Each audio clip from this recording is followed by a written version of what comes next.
بسم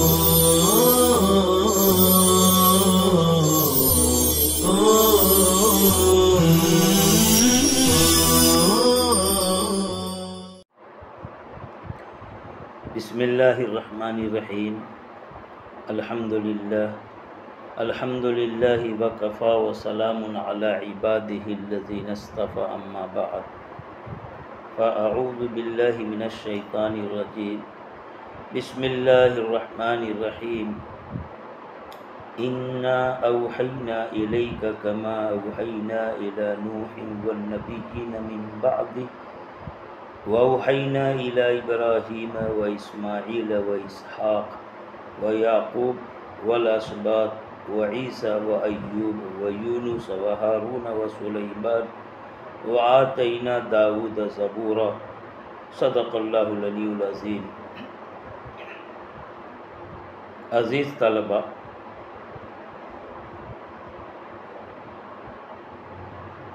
آیت کے شان نزول کے سلسلے میں دو روایتیں آتی ہیں۔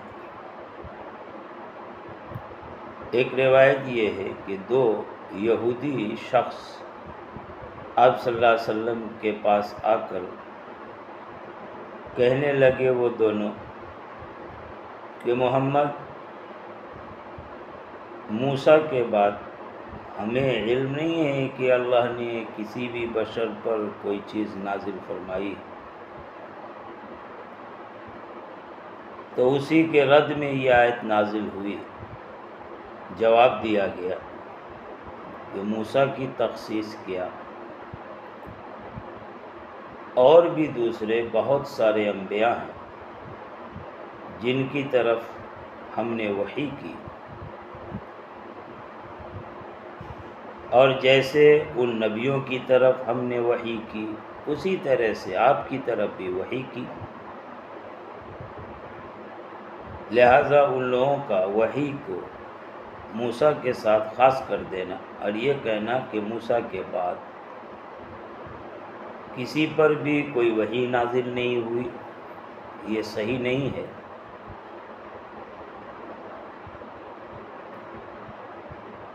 دوسری روایت یہ بیان کی جاتی ہے کہ یہودی لوگ کہتے تھے کہ محمد، ہم آپ پر ہرگز ایمان نہیں لائیں گے جب تک کہ آپ آسمان سے یک بیک اچانک ایک بارگی کوئی کتاب ہم پر نازل نہ کرتے۔ ان کے رد میں آیت نازل ہوئی کہ دیکھو نوح ہیں اور دوسرے انبیاء ہیں جن کا ذکر آیت میں ہو رہا ہے، یہ سب نبی تھے، باوجود کہ ان میں سے کسی پر بھی کوئی آسمانی کتاب اکٹھے یکبارگی نہیں اتاری گئی، جیسے موسیٰ پر اکٹھے یکبارگی آسمانی کتاب اتاری گئی تھی، اس طرح یہ جو انبیاء جن کا ذکر آیت میں ہو رہا،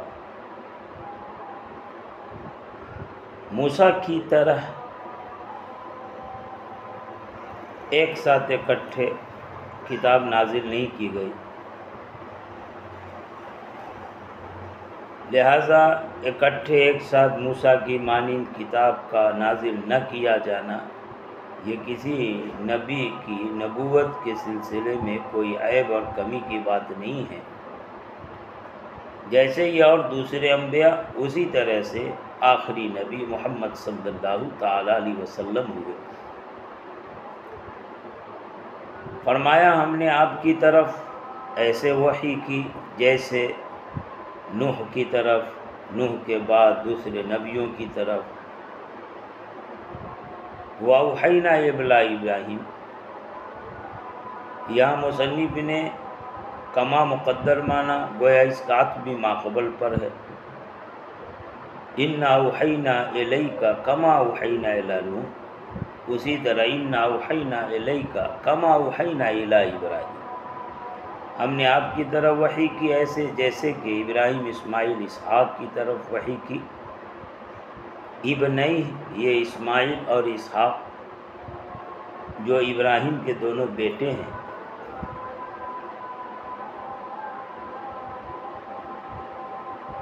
یعنی جو احکام وغیرہ وہ نوح کی طرف اور دوسرے انبیاء کی طرف نازل ہوئے، ویسے ہم نے آپ کی طرف بھی نازل فرمائے۔ سوال یہ ہے کہ نوح کو سب سے پہلے کیوں ذکر کیا؟ بقیہ دوسرے انبیاء کا ذکر بعد میں ہو رہا۔ تقدیم کی کئی وجہ بیان کی جاتی ہے۔ ایک وجہ یہ کہ حضرت نوح وہ پہلے نبی ہیں جنہوں نے لوگوں کو شرک سے روکا تھا، شرک سے ڈرایا تھا۔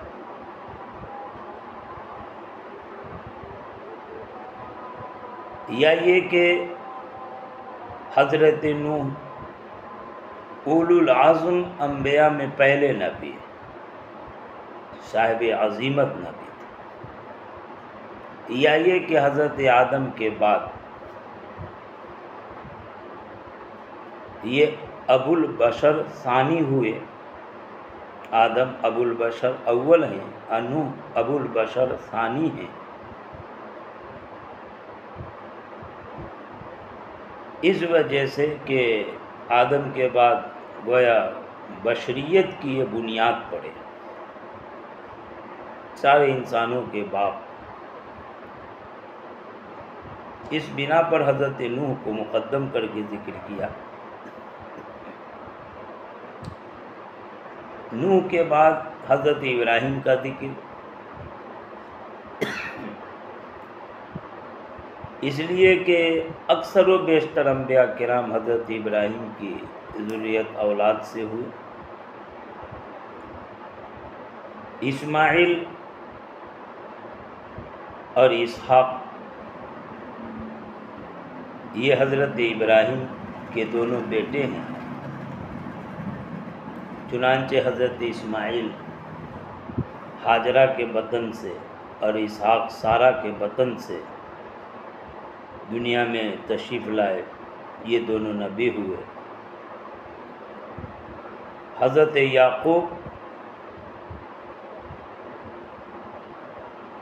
یہ اسحاق کے بیٹے ہیں۔ مصنف نے کہا وہ یعقوب ابن اسحاق، اسحاق کے بیٹے۔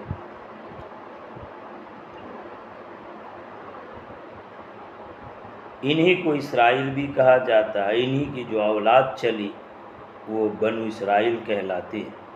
اسرائیل کی اولاد یعنی حضرت یعقوب کی اولاد۔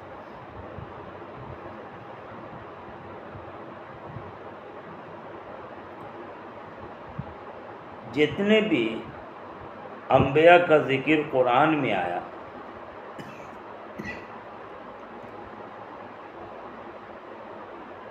چند انبیاء کو چھوڑ کے سارے کے سارے انبیاء حضرت ابراہیم کی اولاد میں سے۔ چند انبیاء حضرت ادریس ہیں، نوح ہیں، ہود ہیں، لوط ہیں، صالح ہیں۔ یہ ابراہیم کی اولاد میں سے نہیں ہیں، ان کے علاوہ اور بقیہ ابراہیم کی اولاد میں سے۔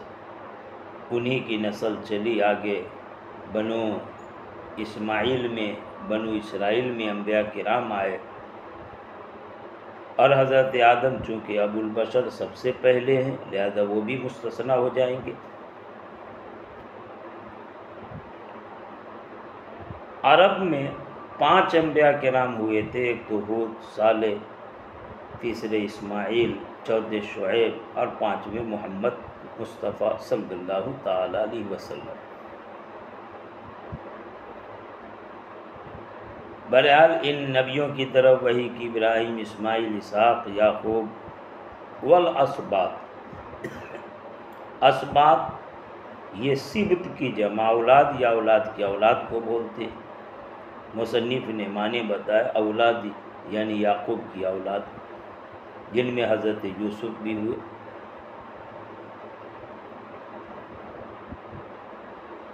عیسیٰ، ایوب، یونس، ہارون، سلیمان وآتینا داؤد زبورا۔ اور ہم نے داؤد کو زبور عطا کی۔ یہ داؤد کون ہے؟ تعارف کیا، آبا ہو، یہ حضرت سلیمان کے والد ہیں، سلیمان کے باپ حضرت داؤد کو زبور نامی کتاب دی۔ زبور دو قرأت کے ساتھ پڑھا جاتا ہے، ایک زبور ایک زبور۔ اگر زبور و فتح کے ساتھ تو مصنف نے کہا بالفتح اسم للکتاب الموتی، فتح کی صورت میں یہ اس کتاب کا نام ہے جو کتاب ان کو دی گئی تھی، اور ضمے کے ساتھ پڑھتے زبور، تو اس صورت میں یہ دخول، جلوس، قعود کے وزن پر مصدر ہوگا، اور مصدر مجہول ہوگا مزبور کے معنی میں۔ اصل میں چاہے زبور ہو یا زبور ہو، یہ زبر سے جس کے معنی کتابت کے، لکھنے کے۔ اگر مصدر مجہول یہ زبور مزبور کے معنی میں ہو تو مطلب ہوگا یہ مکتوب ہے، یعنی لکھی ہوئی کتاب۔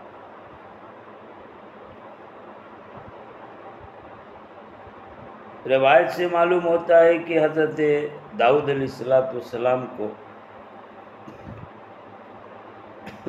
150 صورتیں دی گئی تھی، البتہ ان صورتوں میں شرعی حکم یا حلال حرام یہ سب نہیں، بلکہ محض اللہ کی تسبیح، تقدیس، تحمید کا بیان تھا، اللہ کی ثنا، اور کچھ واعظ نصیحت کی باتیں تھی۔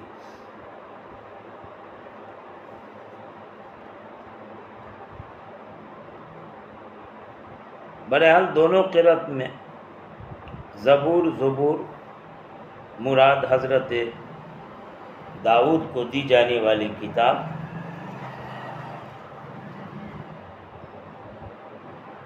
یا حضرت داؤد کو دیے جانے والے وہ صورتیں۔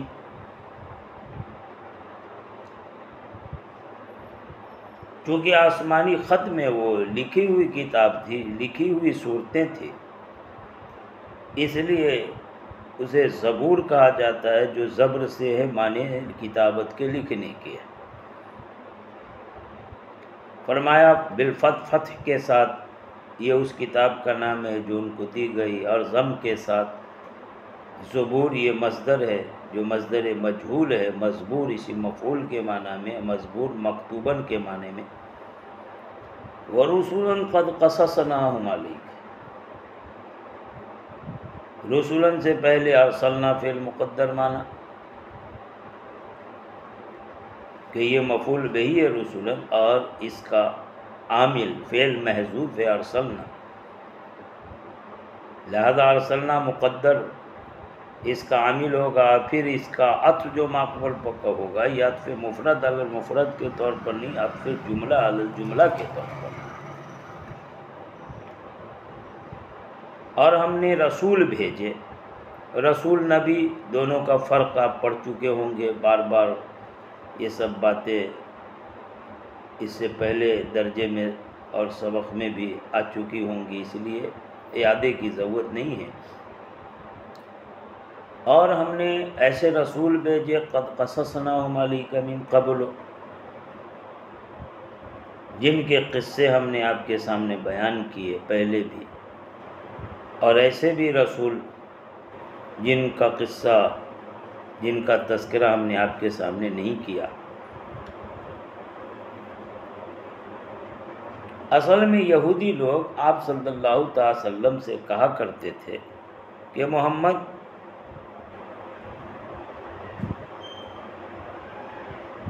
موسیٰ کے ساتھ اور دوسرے نبیوں کو تو شمار کیا جاتا، دوسرے نبیوں کا ذکر ہوتا ہے، لیکن آپ کا ذکر موسیٰ کے ساتھ نہیں ہے، اس کا مطلب ہے کہ آپ رسول نہیں ہیں۔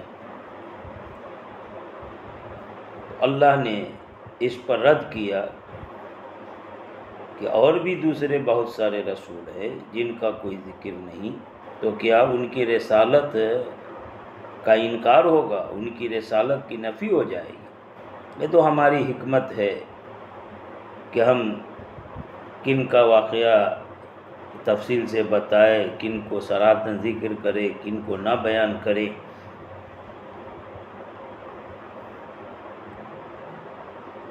مصنف آگے فرماتے ہیں کہ روی انہ تعالی بعث ثمانیۃ آلاف نبی، ایک روایت سے یہ معلوم ہوتا ہے کہ اللہ تعالیٰ نے 8000 نبیوں کو بھیجا، 4000 من بنی اسرائیل، 4000 بنی اسرائیل سے بھیجا، اور 4000 من سائر الناس، دوسرے لوگوں میں سے۔ بنی اسرائیل انبیاء 4000 ہوئے، بنی اسرائیل کے علاوہ دوسرے انبیاء اور 4000 ہوئے جو دوسرے لوگوں میں سے ہوئے، اسرائیل یعقوب کی اولاد کے علاوہ۔ اور حوالہ دیا قالہ الشیخ فی سورۃ غافر، کہ یہ بات حضرت شیخ نے، شیخ سے مراد ان کے استاذ ہیں صاحب کتاب کے، یہ جلالین کا شروعی حصہ جو جلال الدین سیوطی کا ہے، اور درمیان سے آخر والا حصہ جو جلال الدین محلی کا ہے، یہ جلال الدین محلی جلال الدین سیوطی کے استاذ ہیں۔ تو استاذ کے حوالے سے کہا سورہ غافر میں انہوں نے ایسے کہا ہے، سورہ غافر میں وہ آیت وَلَقَدْ أَرْسَلْنَا رُسُلًا مِّن قَبْلِكَ مِنْهُمْ مَنْ قَصَصْنَا عَلَيْكَ وَمِنْهُمْ مَنْ لَمْ نَقْصُصْ عَلَيْكَ۔ لیکن یہ روایت جو بیان کی جا رہی ہے 8000 کی، یہ روایت ضعیف ہے، چنانچہ اور دوسرے مفسرین نے اس روایت کے اعتبار سے نبیوں کی یہ تعداد 8000 نہیں بیان کی۔ مشہور جو روایت ہے، صحیح ہے، وہ یہ کہ 1,24,000 انبیاء کرام کو اللہ نے مبعوث فرمایا تھا، جن میں سے 313 یا 314 یا 315 تو رسول تھے، اور بقیہ ان کے علاوہ جو دوسرے تھے وہ سب نبی تھے۔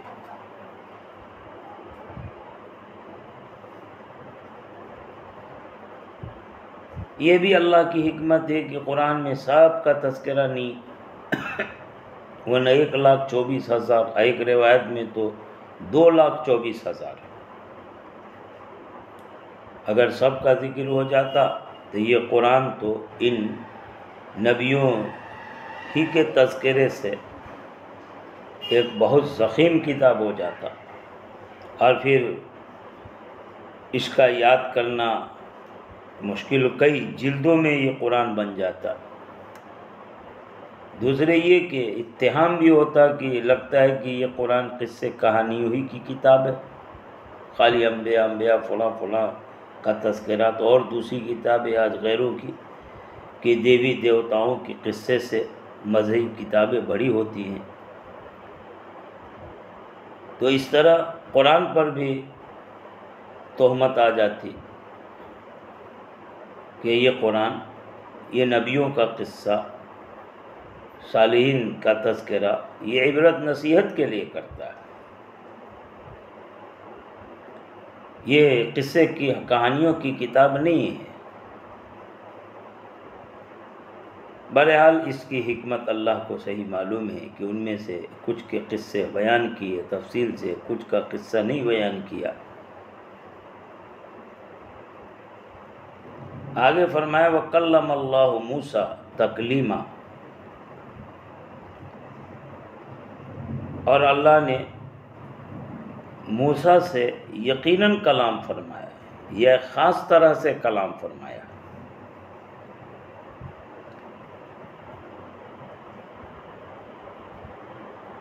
فرقہ قدریہ پر رد ہے، مصنف فرماتے ہیں وَكَلَّمَ اللَّهُ مُوسَىٰ بِلَا واسطہ۔ فرقہ قدریہ کا کہنا یہ ہے کہ اللہ نے کلام کو پیدا فرمایا، اور وہ کلام ایسی جیسے ہم لوگ تکلم کرتے ہیں، یعنی حروف، اصوات وغیرہ کا مجموعہ۔ مصنف نے کہا ایسا نہیں، بلکہ بلا واسطہ، یعنی اس میں آواز یا اس میں حرف وغیرہ کا کوئی واسطہ نہیں ہے۔ مفسرین نے اس کی اس طرح وضاحت فرمائی کہ اصل میں حضرت موسیٰ اور اللہ کے درمیان جو حجاب تھا، اللہ نے اس حجاب کو ہٹایا، اور اس طرح انہوں نے اللہ کا کلام سن لیا۔ اللہ کے کلام کرنے کا یہ مطلب نہیں ہے کہ نعوذ باللہ اللہ پہلے سے خاموش چپ بیٹھا اور پھر اب حضرت موسیٰ سے کلام کرنا شروع کر دیا۔ یہ سکوت اور تکلم یہ سب حوادث کی صفات میں سے اللہ کے لیے محال ہے۔ تکلیمہ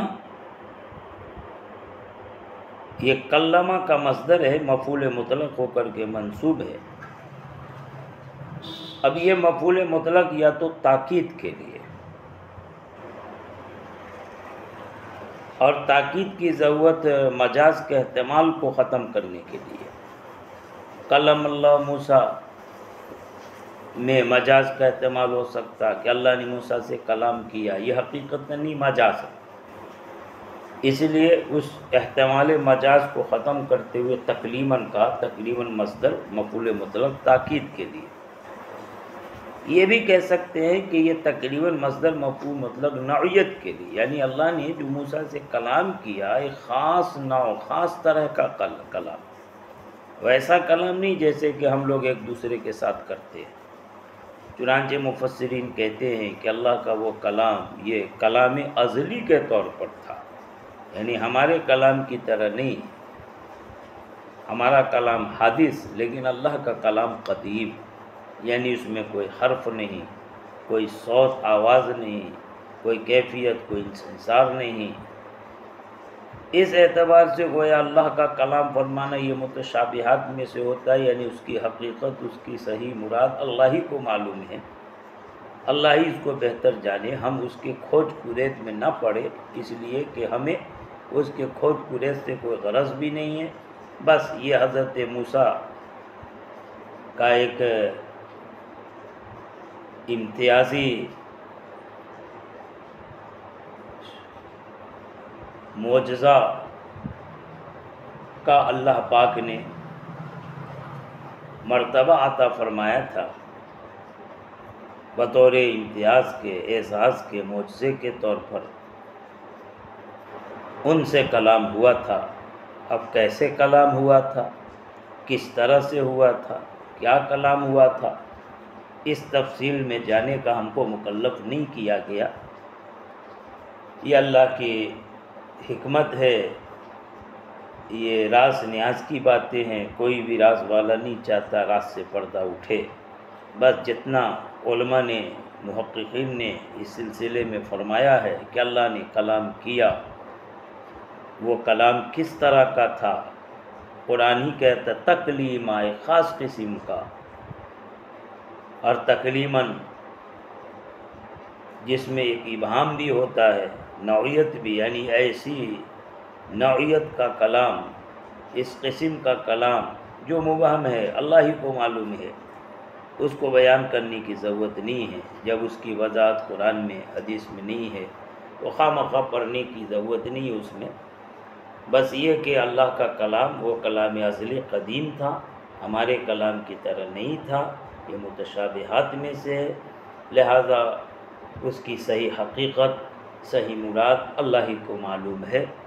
اللہ پاک یہ قرآن کے بیانات، قرآن کے حقائق جو بتائے جاتے ہیں اور جس سے اصل مقصد ہے حضرت موسیٰ کے معجزہ کو ثابت کرنا، ان کی شان کو بتانا، اور ساتھ ساتھ ان انبیاء کے حوالے سے آپ صلی اللہ علیہ وسلم کی نبوت کو ثابت کرنا کہ اصل تو آپ صلی اللہ علیہ وسلم کی نبوت کا اس بات مقصود ہے یہودیوں کے رد میں، اور حوالے کے طور پر ان عمومی انبیاء یا کچھ خاص خاص نبیوں کا ذکر آ گیا جن کو یہودی لوگ مانتے تھے کسی حد تک، کہا جیسے ان لوگوں کو تم مانتے ہو اور ان پر جیسے وحی آئی، اور ان کی وحی موسیٰ کی طرح نہیں ہے، تو ویسے ہی محمد صلی اللہ علیہ وسلم پر وحی آئی، ان کو بھی مانو۔ دعا ہے کہ اللہ کریم آپ صلی اللہ تعالی علیہ وسلم کی شان مرتبے کے مطابق آپ پر ہمارے ایمان کو اور پختہ سے پختہ فرمائے۔ وآخر دعوانا ان الحمد للہ رب العالمین۔